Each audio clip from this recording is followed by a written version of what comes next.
Last जो point मैंने आपके साथ जो शेयर किए वो पॉइंट क्या थे, उसके ऊपर मैं चर्चा करके फिर आगे की मीटिंग को कंटिन्यू रखता हूँ। अभी जो मैंने आपसे डिस्कस किया लास्ट में दो तीन पॉइंट, कि मैंने अपने आप को भरोसे लायक बनाया था। तो भरोसे लायक कब बनता है इंसान?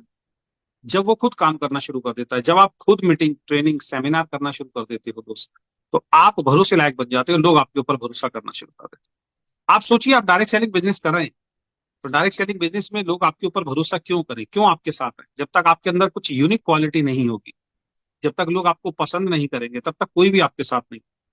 अगर आपकी टीम नहीं बन रही है तो इसका मतलब अभी आपके पास नॉलेज का अभाव है।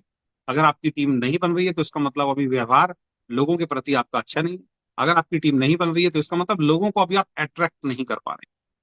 और ये सारी चीजें जो हैं वो धीरे धीरे आपको समझनी पड़ेंगी, सीखनी पड़ेगी। तो खुद काम जब तक आप करना शुरू नहीं करेंगे तब तक ये सारी क्वालिटीज आपके अंदर डेवलप नहीं हो। सिंपल सी बात है, देखिए, बहुत सारे लोग ये सोचते हैं कि मुझे कुछ ना करना पड़े, जिसके साथ मैं जुड़ा हूं वो अपलाइन ही सारा काम करे। अपलाइन कर सकता है, लेकिन एक बात ध्यान रखिए, अगर अपलाइन करेगा तो भरोसे लायक अपलाइन, और पैसा भी अपलाइन ही कमाए। आप अगर मेहनत करेंगे तो भरोसे लायक आप बनेंगे और पैसा भी आप कमाएंगे, लीडरशिप आपकी निखरेगी, ये आपको तय करना है। ठीक है।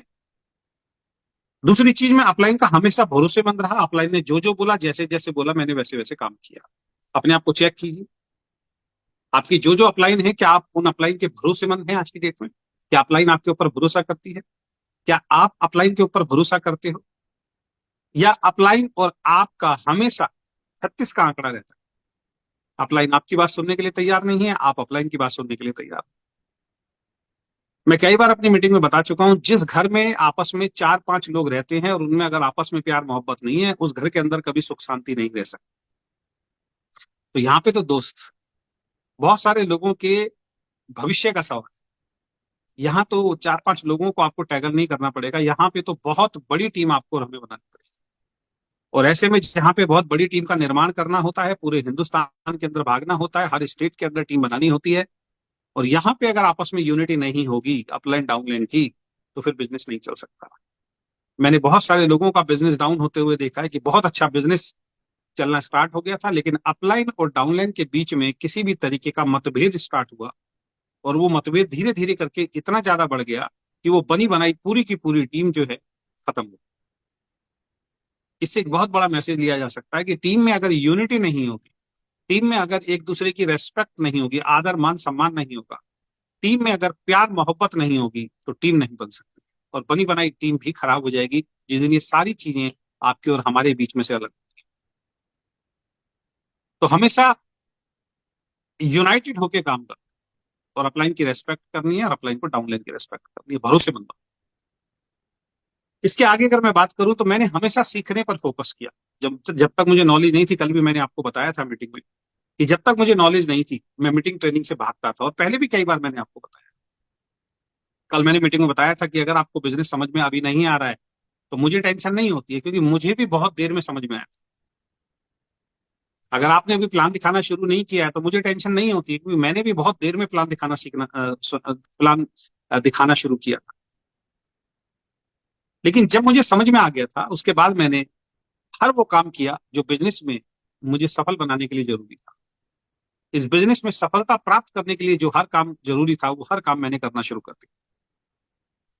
तो अगर आप ये चाहते हैं कि आपको कामयाबी का एक सिंपल मंत्र मिल जाए, तो कामयाबी का सिंपल मंत्र एक ही है, कि अगर आप इस बिजनेस में सफल होना चाहते हैं, तो दोस्त आप हर वो काम कीजिए जो आपको इस बिजनेस में सफल बनाए। जिसमें से कुछ काम मैंने कल की मीटिंग में आपको बताए थे, और कुछ काम मैं अभी कंटिन्यू आपके बीच में करने लगा। तो सीखने पर मैंने हमेशा फोकस किया। मुझे समझ में आ गया था इस बिजनेस में कुछ विशेष गुण मुझे चाहिए, यहाँ पे मेरे स्कूल की, कॉलेज की एजुकेशन काम आने वाली नहीं। यही कारण है, बहुत पढ़े लिखे लोग नेटवर्क बिजनेस में फेल हो जाते हैं, और जो कम पढ़े लिखे लोग होते हैं वो नेटवर्क बिजनेस में पास हो जाते हैं। तो उसके पीछे का रीजन क्या होता है, कि ज्यादा पढ़ लिखने के बाद वो इंसान ये सोचता है कि मुझे सब कुछ मालूम है, वो जीरो होने के लिए तैयार नहीं होता। और जब तक आप जीरो होने के लिए तैयार नहीं होंगे, ये बिजनेस आपको कुछ देने वाला नहीं।